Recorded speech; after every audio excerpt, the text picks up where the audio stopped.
If you haven't figured it out by now, I'm a big fan of doing DIY and low budget mods on my sim racing rig. So when I saw this mod over at Sim Racing Corner, and I will link his channel in the description, I decided I wanted to see what I might be missing out. So I went over to AliExpress, got a pair of these RC car shock absorbers for like around $13 shipped. Then I went to Thingiverse, found some STL files to print out. These are the bushings that are going to secure this whole thing to your throttle pedal. Then I went over to the 3D printer and loaded up some PLA and got to printing, which I don't know about you. I like watching the 3D printer. I just don't like listening to the 3D printer. So this was a pretty easy project. No errors, and one shot. So I looked around my garage. I found some bolts that would fit. The only sort of downside with this is there's like SAE American threads, and everything else on this rig is metric. So maybe someday I will swap that out.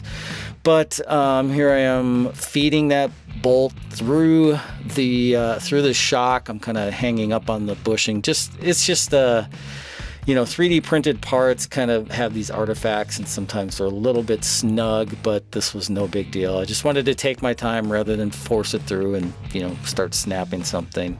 Now, is this mod a game changer like base shakers or display? I would say no. This is on the lower end of effectiveness and value as far as what it gives you in the game, but it's a pretty inexpensive mod, and if you like DIY stuff like this and you like, it kind of looks cool, I think, throwing this on your rig, and pretty quick, pretty easy, very cheap. So I would say, if those appeal to you, yeah, go ahead and do it. I think base shakers are probably the #1 mod to put on a sim rig, and then my favorite one that I've done lately is the dedicated display unit, which I have part 1 video, and I'll be doing a part 2 video that digs a little deeper into customizing what's on the display, and that'll be coming out shortly. Those I think are, base shakers, display, those are pretty valuable. Rumble pedals, or rumble motors on your pedals, that's pretty valuable. And then WinSim I think is practical for getting some airflow, but is it realistic and add to the immersion? Not really, but it's a different sense of speed. Anyway, so we get this last bolt in and get it all tightened up. The one thing I noticed when I started pressing on the throttle pedal, I did feel increased spring tension. And I also heard a horrible kind of noise with the spring scraping on the aluminum housing of the shock. So I ended up using some large heat shrink tube, disassembled this halfway, slid the heat shrink tube over it, and that rectified the problem. You could also do something similar, just wrap electrical tape around there.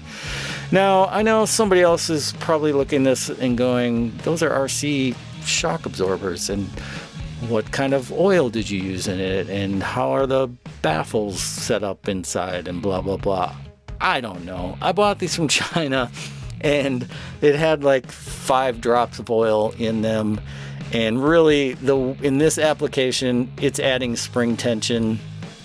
So I would love to hear from you guys. Drop it in the comments on what your favorite or least favorite mods are that you've done yourself, or maybe even better, what mods you'd like to see me try on this channel. I've done a few things here, but I don't know, seems like I'm going to be doing more. So hit that subscribe. Thank you for watching. See you next time.